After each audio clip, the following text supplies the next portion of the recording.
Hello, everyone. We're still in the Sermon on the Mount. This week's themes are a little less cheerless than last week's, but are still very convicting and important. We're starting in Matthew 5, verse 38. You have heard that it was said, eye for eye and tooth for tooth. But I tell you, do not resist an evil person. If someone strikes you on the right cheek, turn to him the other also. And if someone wants to sue you and take your tunic, let him have your cloak as well. If someone forces you to go 1 mile, go with him 2 miles. Give to the one who asks you, and do not turn away from the one who wants to borrow from you. So Jesus is referencing Exodus 21:24. This was a law given in Moses' time. It would seem at first glance that Jesus was lying when he said, I have not come to abolish the law, but to fulfill it. But it's a little more complicated than that.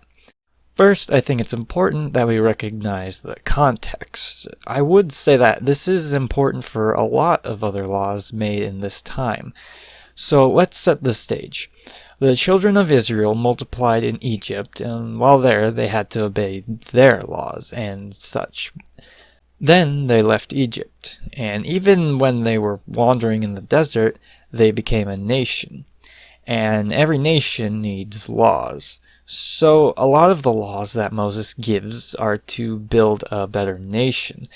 So the obvious problem is then, what if I don't live in the ancient nation of Israel?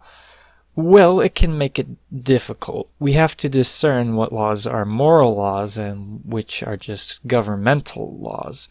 And so the problem with this one is it's kind of both. This law is about justice. God is a God of justice and fairness.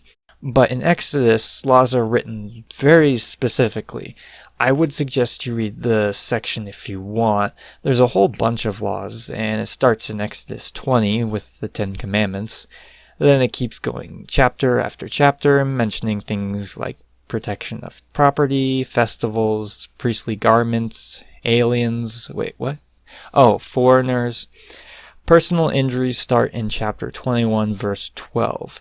The part we're looking for starts in verse 22. Let's read it. If men who are fighting hit a pregnant woman and she gives birth prematurely, but there is no serious injury, the offender must be fined whatever the woman's husband demands and the court allows. But if there is serious injury, you are to take life for life, eye for eye, tooth for tooth, hand for hand, foot for foot, burn for burn, wound for wound, bruise for bruise. And Leviticus 24:19 actually says something similar, but it just applies to anyone who injures their neighbor. So I looked at different sources, and they all agree that this was made for a legislative purpose. An eye for an eye is not for personal vengeance. And so I've done all this talking, and I haven't even gotten to the main point of what he was saying.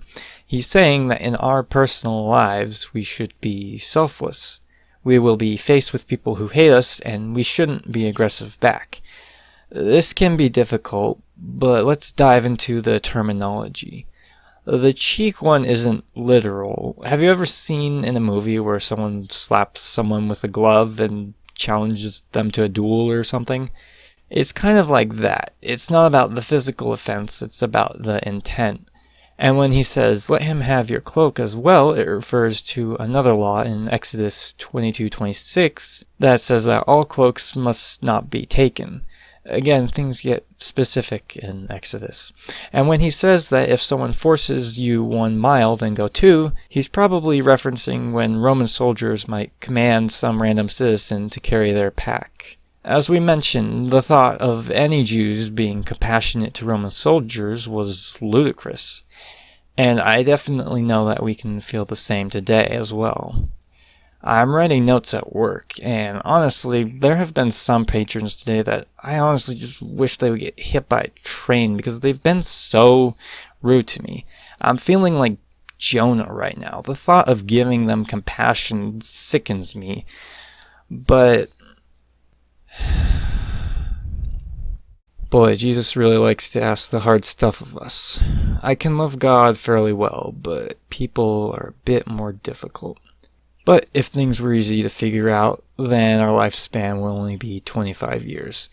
I have my whole life to figure it out, and from what I can tell, I might not even get there based on some old people I've met. But maybe there's some good news. Like I mentioned, we have our own judicial systems to take care of some problems. Is it perfect? Definitely not, especially depending on which country you live in. But it's just not going to be perfect, and we're going to have to deal with that. I mean, as you probably know, Israel, they absolutely botched their system because we are all flawed and all laws will probably be abused. But it's not too bad because God is the ultimate justifier. We just have to wait till the next life. And also, you don't have to take this to an extreme level. You still get to live your life. There's two kinds of points. You don't have to just lose all self-defense if someone is aggressive to you. The best you can do is just try to get out of the situation. And two, you don't have to give everything you own up.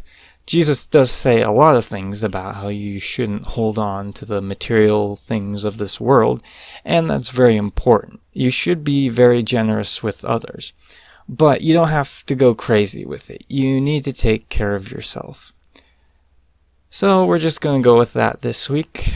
I know even though we read a little, we gained a lot of understanding. Thanks, guys.